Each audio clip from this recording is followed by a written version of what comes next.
Hello friends. അപ്പം ഞാൻ ഇതിനു മുമ്പ് ഒരു വീഡിയോ ചെയ്തിട്ടുണ്ടായിരുന്നു. അപ്പോൾ ഒരുപാട് പേര് എൻക്വയറി ചെയ്തിട്ടുണ്ടായിരുന്നു. അതായത് ലൈക്ക് ഏതൊക്കെ ടോപ്പിക്കാണ് പഠിക്കേണ്ടത്. ഒരുപാട് പേര് പേഴ്സണലി മെസ്സേജ് അയച്ചിട്ടുണ്ടായിരുന്നു. കുറേ പേർക്ക് ഞാൻ റിപ്ലൈ ചെയ്യാൻ ശ്രമിച്ചിട്ടുണ്ട്. പക്ഷേ ഇനിയും ഒരുപാട് പേരുണ്ട്, അറിയാം. സോറി, കുറച്ച് എക്സാമും കാര്യങ്ങളൊക്കെ ആയിട്ട് തിരക്കിലായിപ്പോയി. അപ്പം ഞാനത് ജസ്റ്റ് ഒരു നിങ്ങൾക്കിപ്പം ഞാൻ ജെ മെയിൻസിൻ്റെ ഫസ്റ്റ് ജാനുവരി എക്സാം 24-നാണ്. എക്സാക്ട്ലി പറയുകയാണെങ്കിൽ 40 more days to go. ഇതൊരു വളരെ ഇമ്പോർട്ടൻ്റ് ആയ ഒരു 40 days ആണ് നിങ്ങളെ സംബന്ധിച്ചിടത്തോളം. കാരണം 40 days എന്ന് പറഞ്ഞാൽ നമ്മളത് ഹവറിൻ്റെ ഇതിലേക്ക് കാൽക്കുലേറ്റ് ചെയ്യണം. ശരിക്കും പറയാം, ഡേയ്സ് എന്നുള്ള രീതിയിൽ മാറിയിട്ട് ഹവറിലോട്ട് കാൽക്കുലേറ്റ് ചെയ്യണം. എന്നാലേ നമുക്കൊരു എക്സാക്ട് എത്ര ഹവേഴ്സ് നമുക്ക് പഠിക്കാനുണ്ടാവും, അതേപോലെ എത്ര ചാപ്റ്റേഴ്സ് ഉണ്ട്, എത്രത്തോളം കവർ ചെയ്യാനുണ്ട്, ഇതൊക്കെ നല്ലൊരു ധാരണ വേണം. ഞാൻ പേഴ്സണലി മെസ്സേജ് അയക്കുന്ന എല്ലാവരോടും പറയുന്ന പോലെ തന്നെ മാക്സിമം എത്ര കഴിയുന്നോ അത്രയും പ്രീവിയസ് ഇയേഴ്സ് ക്വസ്റ്റ്യൻ പേപ്പർ മസ്റ്റായിട്ടും കവർ ചെയ്യണം. അതിൽ നോ ഡൗട്ട്. കാരണം അത് അത്രയും ഇമ്പോർട്ടൻ്റ് ആണ്. കാരണം ഈ ഒരു ലാസ്റ്റ് നിമിഷം എന്ന് പറയുന്നത് ലൈക്ക് പീക്ക് ടൈം ആയിരിക്കും. എല്ലാവരും ടെൻസ്ഡായി ഇപ്പോഴും NCERT ടെക്സ്റ്റ് ബുക്ക് പഠിക്കുന്ന ഒരുപാട് പേരുണ്ട്. അവരോട് പറയാനുള്ളത്, ദയവ് ചെയ്ത് ആ ടെക്സ്റ്റ് ബുക്ക് മാറ്റി വെക്കുക. എന്നിട്ട് ലൈക്ക് ഇപ്പോൾ ക്ലാസ്സിൽ ഡെയിലി പോകുന്നവരാണെങ്കിൽ അവിടെ ക്ലാസ്സിൽ പോകേണ്ട ഒരു കാര്യം സംഭവിക്കാൻ പോകുന്നില്ല. ഓർ ലൈക്ക് നിങ്ങൾ എന്തിനാണോ പ്രിപ്പയർ ചെയ്യുന്നത് അതിന് വേണ്ടി പഠിക്കുക. കാരണം എന്താ വെച്ചാൽ ഇപ്പം ഹാഫ് ഡേ ലീവ് എടുത്തുകൊണ്ടോ ലൈക്ക് 80% അറ്റൻഡൻസ് മതി, അതിന് ശേഷമുള്ളത് അവർ മൈൻഡ് ആക്കില്ല. അപ്പം ആ ഒരു മാക്സിമം എഫിഷ്യൻസി ഈ ഒരു ജെയ്ക്ക് വേണ്ടി കൊടുക്കാൻ നോക്കുക. കാരണം ഇത് നിങ്ങളെ ലൈഫ് ഡിറ്റർമിൻ ചെയ്യും. അപ്പോൾ ഞാൻ ജസ്റ്റ് ഒരു 40 daysന് എന്തൊക്കെ മാത്സിലും ഫിസിക്സിലും കെമിസ്ട്രിയുടെ കാര്യം ഞാൻ പറയുന്നില്ല, ഞാൻ അന്ന് പറഞ്ഞ പോലെ തന്നെ കെമിസ്ട്രി മാക്സിമം കംപ്ലീറ്റ്ലി കവർ ചെയ്യാൻ നോക്കുക. അപ്പോൾ ഞാൻ മാത്സിലും ഫിസിക്സിലും എന്തൊക്കെ പഠിക്കാനുണ്ടെന്ന് ജസ്റ്റ് ഒരു PPT പ്രിപ്പയർ ചെയ്തിട്ടുണ്ട്. ജസ്റ്റ് ഒന്ന് നോക്കാം. ലൈക്ക് 40 days, അതാണ് നമ്മൾ പ്ലാൻ. 40 daysനുള്ളിൽ കംപ്ലീറ്റ് ചെയ്യേണ്ടത്. ഇതിൽ ഇമ്പോർട്ടൻറ്റ് ടോപ്പിക്സ്, മാത്സിലെ ഇമ്പോർട്ടൻറ്റ് ടോപ്പിക്സ് ആണ് ഞാൻ മെൻഷൻ ചെയ്തത്. ലൈക്ക് ചാപ്റ്റേഴ്സ് അല്ല കേട്ടോ, ടോപ്പിക്സ് ആണ് ഞാൻ ഫോക്കസ് ചെയ്യുന്നത്. ഇപ്പോൾ നിങ്ങൾക്ക് സ്ക്രീനിൽ കാണാൻ പറ്റുന്നുണ്ടോ എന്നറിയില്ല. ലൈക്ക് ഞാനൊരു സൈഡിൽ കുറച്ച് നമ്പേഴ്സ് ഇട്ടിട്ടുണ്ട്. അത് അതിൻ്റെ പ്രയോറിറ്റി ഓർഡറാണ്, പഠിക്കുന്നതിൻ്റെ പ്രയോറിറ്റി ഓർഡർ. കാരണം അതൊരു ബേസ് ലെവലിൽ നിന്ന് കൂടിയിട്ട് ഇൻക്രീസ് ചെയ്ത് പോകുന്ന രീതിയിൽ like at last vertical algebra വരെ വെക്ടർ അൽജിബ്ര വരെ നമ്മൾ എത്തുന്ന ഇതിലാണ് നമ്മൾ പ്ലാൻ ചെയ്തിരിക്കുന്നത്. ഫസ്റ്റ് സ്റ്റാർട്ട് ചെയ്യുന്നത് സീക്വൻസ് ആൻഡ് സീരീസ്.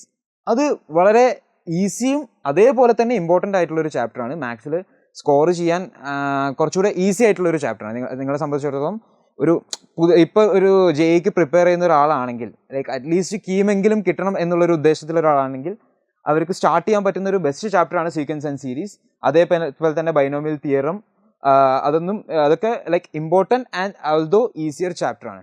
ഇപ്പം നമ്മൾ പ്രീവിയസ് ഇയേഴ്സിലെ മാത്സിൻ്റെ പാറ്റേൺ വെച്ചിട്ട് like almost 9 easy questions, 12 difficult questions and like 12 medium questions and 9 more difficult question. അപ്പോൾ നമ്മൾ മാക്സിമം കവർ ചെയ്യാൻ നോക്കേണ്ടത് ആ ഒരു ഫസ്റ്റത്തെ 2 category, easy and medium. Like ഇപ്പോൾ തുടങ്ങുന്നവരാണ് കേട്ടോ, ഞാൻ ഡെയിലി പ്രാക്ടീസ് ചെയ്യുന്നവരോടല്ല ഞാൻ ഈ ഒരു ടോപ്പിക് ഉദ്ദേശിക്കുന്നത്. ഇപ്പോൾ കവർ ചെയ്യുന്നവർക്കാണ്. ജസ്റ്റ് ലൈക്ക് 9 to 12 ആ ഒരു ക്വസ്റ്റ്യൻസ് നമ്മൾ കവർ ചെയ്യാൻ മാക്സിമം നോക്കാം. അതേപോലെ എല്ലാ ചാപ്റ്റേഴ്സും ഞാൻ ഇൻക്ലൂഡ് ചെയ്തിട്ടുണ്ട്. കുറച്ച് അത്യാവശ്യം ഇമ്പോർട്ടൻ്റ് ആയിട്ടുള്ള എല്ലാ ചാപ്റ്റേഴ്സും ഇൻക്ലൂഡ് ചെയ്തിട്ടുണ്ട്. Like vector algebra, permutation and combination, functions, definite integrals, അതേപോലെ തന്നെ matrix, conic sections and also the application and derivatives. Like ഇത് മാത്സിൻ്റെ ഒരു വലിയൊരു പില്ലേഴ്സ് എന്ന് വേണമെങ്കിൽ തന്നെ പറയാം. കാരണം ഇത് വെച്ചിട്ടാണ് ബാക്കിയുള്ള സബ്ജക്ട്സും ആപ്ലിക്കേഷൻസ് ലെവലിലെ ക്വസ്റ്റ്യൻസും കാര്യങ്ങളൊക്കെ ചെയ്യാൻ പോകുന്നത്. സോ അതൊരു ഭയങ്കര ഇമ്പോർട്ടൻ്റ് ആയിട്ടുള്ള ഒരു ടോപ്പിക്സ് തന്നെയാണ് ഈ ഒരു മുമ്പേ പറഞ്ഞിരിക്കുന്നത്. അതിൽ പ്രയോറിറ്റി ഓർഡർ പറയുകയാണെങ്കിൽ first sequence and series, binomial theorem, അതേപോലെ തന്നെ പെർമ്യൂട്ടേഷൻ ആൻഡ് കോമ്പിനേഷൻ. ആ ഒരു രീതിക്ക് ഇവിടെ നമ്പേഴ്സ് നിങ്ങൾക്ക് മെൻഷൻ ചെയ്തിട്ടുണ്ട്. ആ ഒരു രീതിയിലേക്ക് നിങ്ങൾ ഫോളോ ചെയ്ത് കഴിഞ്ഞാൽ കുറച്ചുകൂടെ ഈസി ആയിരിക്കും ആ ഒരു 40 daysൻ്റെ പ്ലാൻ നിങ്ങൾക്ക് എക്സാക്ട്ലി വർക്ക്ഔട്ട് ചെയ്യാൻ. മാത്സിൽ ഞാൻ കൂടുതൽ ഫോക്കസ് ചെയ്യാൻ പറയുന്നില്ല എന്നല്ല, മാത്സിൽ സ്കോർ ചെയ്യാൻ കുറച്ചുകൂടി ഡിഫിക്കൽട്ടാണ്. വേറെ ഫിസിക്സ് ആൻഡ് കെമിസ്ട്രി ലൈക്ക് ഇപ്പോൾ സ്റ്റാർട്ട് ചെയ്യുന്ന ഒരാളെ സംബന്ധിച്ചിടത്തോളം ഫിസിക്സ് ആൻഡ് കെമിസ്ട്രി ആയിരിക്കും കുറച്ചുകൂടെ ഈസി. ഇനി ഫിസിക്സിൽ ജസ്റ്റ് വെറും 5 ടോപ്പിക്സ് ആണ് പറയുന്നത്. 5 ടോപ്പിക്സ് മീൻസ് ലൈക്ക് നിങ്ങൾക്ക് ഇവിടെ കാണാം മാഗ്നറ്റിസം, അതൊക്കെ വളരെ ഇമ്പോർട്ടൻ്റ് ആയ ടോപ്പിക്സ് ആണ് കേട്ടോ.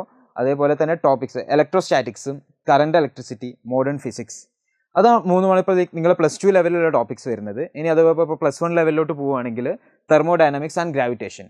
ഈ ഒരു 5 ടോപ്പിക്സ് നിങ്ങൾ തറോ ആയിട്ട് പഠിച്ചു കഴിഞ്ഞാൽ ലൈക്ക് നിങ്ങൾക്ക് എന്തായാലും ഒരു 95 to 99% വരെ നിങ്ങൾക്ക് കവർ ചെയ്യാൻ പറ്റും. കാരണം ഈ ഒരു ടോപ്പിക്കിൽ നിന്നാണ് മേജർ ക്വസ്റ്റ്യൻസും അതേപോലെ തന്നെ ലൈക്ക് ഇമ്പോർട്ടൻ്റ് ആയിട്ടുള്ള ആസ്പെക്ട്സ് ഓഫ് ആപ്ലിക്കേഷൻ ലെവൽ ക്വസ്റ്റ്യൻസും വരുന്നത്. അത് ഫിസിക്സിൻ്റെ കാര്യത്തിലായാലും. ഇപ്പം കെമിസ്ട്രിയുടെ കാര്യം പറയുകയാണെങ്കിൽ ലൈക്ക് ഞാനൊന്നും ഒരൊറ്റ ചാപ്റ്റർ അവോയ്ഡ് ചെയ്യാൻ പറയില്ല. കാരണം ഈസിലി സ്കോറബിൾ ആണ് ആൻഡ് പിന്നെ പ്രത്യേകം പറയാനുള്ളത് ഇപ്പോഴും NCERT ടെക്സ്റ്റ് ബുക്ക് പഠിക്കുന്നവരോടാണ്, ദയവ് ചെയ്ത് ആ ടെക്സ്റ്റ് ബുക്ക് മാറ്റി വെച്ച് പഠിക്കാൻ നോക്കുക. Maximum previous years question paper like ഏതെങ്കിലും ഒരു ബുക്ക് റെഫർ ചെയ്തിട്ടോ അല്ലെങ്കിൽ ഓൺലൈൻ റിസോഴ്സ് അവൈലബിൾ വെച്ചിട്ട് like maximum previous years question paper എടുക്കുക, സോൾവ് ചെയ്യാൻ നോക്കുക. അതാണ് മെയിൻലി പറയാനുള്ളത്. ഓക്കെ.